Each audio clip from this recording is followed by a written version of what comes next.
नमस्कार। मैं Rakesh tax junction में आपका स्वागत करता हूं।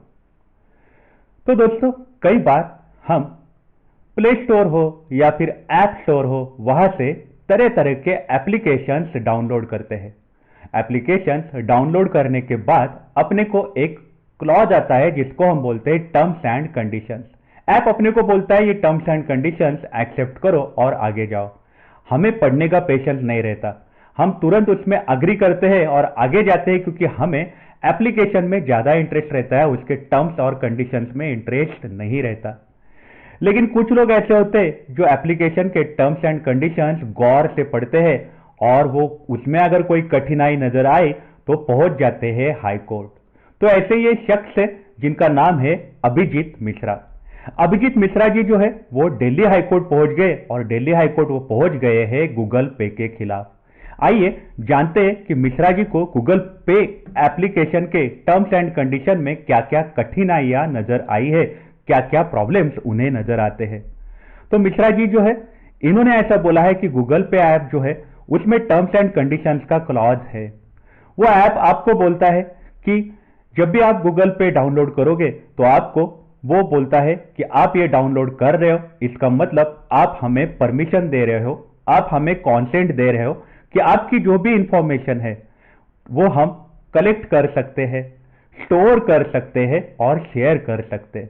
मतलब आपकी सारी इंफॉर्मेशन गूगल या फिर गूगल के अलग अलग कंपनीज वो आपकी सारी इंफॉर्मेशन कलेक्ट कर सकते हैं, इकट्ठा कर सकते हैं, एक जगह स्टोर कर सकते हैं और साथ ही साथ दूसरों को शेयर कर सकते हैं। ऐसी परमिशन गूगल पे ऐप आपसे मांगता है। इतना ही नहीं, गूगल पे ऐप आपसे परमिशन मांगता है, आपका नाम और पता शेयर करने की भी परमिशन आपसे मांगता है।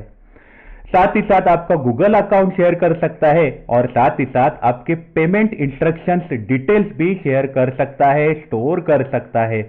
साथ ही साथ जो भी ट्रांजैक्शंस आपने गूगल पे के साथ किए हैं वो सारे ट्रांजैक्शन और उसके रिलेटेड इंफॉर्मेशन जो आपने थर्ड पार्टी से किए हैं, जो भी जानकारियां है, तो गूगल पे उसको कलेक्ट कर सकता है, स्टोर कर सकता है और शेयर कर सकता है। जो भी आपका बैंक अकाउंट है इंक्लूडिंग आपके आधार कार्ड डिटेल्स भी, आधार कार्ड की जानकारी भी गूगल पे कलेक्ट कर सकता है, स्टोर कर सकता है और शेयर कर सकता है। ऐसा मुद्दा अभिजीत मिश्रा जी ने दिल्ली हाईकोर्ट में उठाया हुआ है। आगे उन्होंने फैक्ट ऑफ द केस भी दिए हैं, उन्होंने अलग अलग मुद्दे भी रखे हैं। उन्होंने ऐसा बोला है कि ये जो गूगल पे ऐप जो है ये एक अपने देश के कोई भी कायदे के अंडर रजिस्टर नहीं है। उनका ऐसा कहना है कि रिजर्व बैंक ऑफ इंडिया मतलब आरबीआई ये एक रेगुलेटर है, अपने देश में जो भी बैंकिंग के कायदे हैं या फिर पेमेंट के जो भी लॉज है उसके रिलेटेड आरबीआई रेगुलेशन करती है।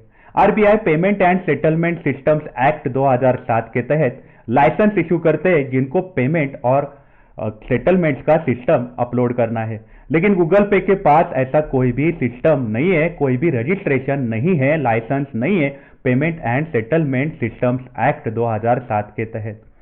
साथ ही साथ इनका ऐसा कहना है कि गूगल पे जो है अपने देश के कोई भी बैंकिंग एक्ट के अंडर रजिस्टर्ड नहीं है।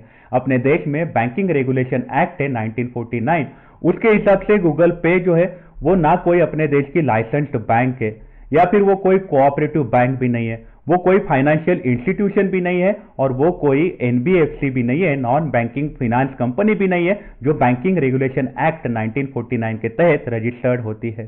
फिर भी गूगल पे जो है वो कामकाज कर रहा है लोगों से पेमेंट करने का, लोगों से पेमेंट रिसीव्ड करने का। ये बातें भी उन्होंने अपने पिटीशन में लिखी है। गूगल पे के पास अगर लाइसेंस नहीं है तो भी ये काम कर रहा है, ऐसी बातें उन्होंने बोली है।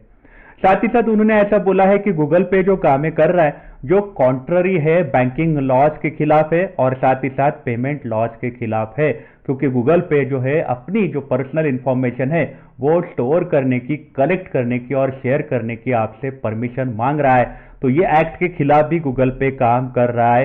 जो टर्म्स एंड कंडीशन है गूगल पे के वो खतरनाक है, ऐसा अभिजीत मिश्रा जी का मानना है। उन्होंने ऐसा बोला है कि अपने बैंक अकाउंट डिटेल्स और आधार कार्ड डिटेल्स गूगल पे मांग रहा है। तो इतनी संगीन बातें अभिजीत मिश्रा जी ने बोली है। आगे उन्होंने बोला है, आइए देखते हैं आगे उन्होंने क्या बोला है। तो आगे उन्होंने ऐसा बोला है कि हमने आरबीआई में आरटीआई दाखिल किया था, राइट टू इंफॉर्मेशन एक्ट के तहत हमने इंफॉर्मेशन मांगी थी, तो हमें पता चला कि गूगल पे के पास कोई भी लाइसेंस नहीं है। साथ ही साथ उन्होंने यूआईडीएआई के पास भी आरटीआई दाखिल किया था, राइट टू इंफॉर्मेशन एक्ट 2005 के तहत। तो आरटीआई के तहत यूआईडीएआई ने ऐसा बोला है कि हमने गूगल पे को कोई भी परमिशन नहीं दी है कि वो यूजर्स का डेटा एक्सेस करे, उसको यूज करे या फिर उसको स्टोर करे। आपके जो आधार कार्ड के डिटेल्स है वो भी एक्सेस करने का परमिशन हमने नहीं दिया है, ऐसी बात यूआईडीएआई ने राइट टू इंफॉर्मेशन एक्ट के तहत, ये मिश्रा जी है, इनको दी है। आगे यूआईडीएआई ऐसे बोल रहे कि हमें ऐसी कोई इंफॉर्मेशन आरबीआई की तरफ से भी नहीं आई है कि आरबीआई ने उनको परमिशन दी है कि वो यूजर्स का डेटा को एक्सेस कर पाए, यूज कर पाए और स्टोर कर पाए, इंक्लूडिंग आधार कार्ड डिटेल्स। आधार कार्ड की जानकारी गूगल पे शेयर कर सकता है, ऐसा मुद्दा अभिजीत मिश्रा जी ने उठाया है। साथ ही साथ उन्होंने ऐसा बोला है कि ना हमने परमिशन दी है, ना आरबीआई ने हमको ऐसा बोला है कि हमने परमिशन दी है, ना ही हमारे पास कोई एप्लीकेशन भी आया है गूगल पे की तरफ से कि आप हमें परमिशन दो। ये मुद्दे उन्होंने उठाए हैं, अभिजीत मिश्रा जी ने ये मुद्दे उठाए हैं। तो अभिजीत मिश्रा जी चाहते हैं कि आधार का जो एक्ट है 2016 का, उसका सेक्शन जो 38 है उसके हिसाब से कार्यवाही होनी चाहिए, गूगल पे के खिलाफ कार्रवाई होनी चाहिए। सेक्शन 38 जो है आधार एक्ट 2016 का ऐसा बोलता है कि अगर आप गुनहगार हो तो आपको 10 साल की जेल हो सकती है और साथ ही साथ 10 लाख रुपए का जुर्माना भरना पड़ सकता है। अब ये 38 सेक्शन क्या बोलता है कि आपका जो डेटा है, जो सेंट्रल गवर्नमेंट के पास जो डेटा है मौजूद, वो कोई और स्टोर नहीं कर सकता, उसको एक्सेस नहीं कर सकता, किसी के साथ शेयर नहीं कर सकता।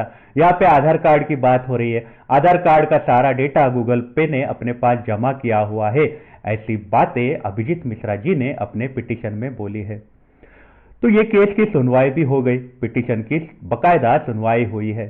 तो दिल्ली हाईकोर्ट ने रिजर्व बैंक ऑफ इंडिया और यूआईडीएआई उनसे एक्सप्लेनेशन मांगा है। ये केस की अगली सुनवाई हो सकती है 8 नवंबर 2021 को, क्योंकि आरबीआई और यूआईडीएआई को 8 नवंबर 2021 तक का समय दिया गया है अगला जवाब देने के लिए। तो आपकी इस बारे में क्या राय है, हमें आप कमेंट सेक्शन में जरूर बताना। आप अपना ख्याल रखना, अगर आप काम के लिए बाहर निकल रहे हो तो अपने आप को सैनिटाइज जरूर करना। Take care, have a nice day.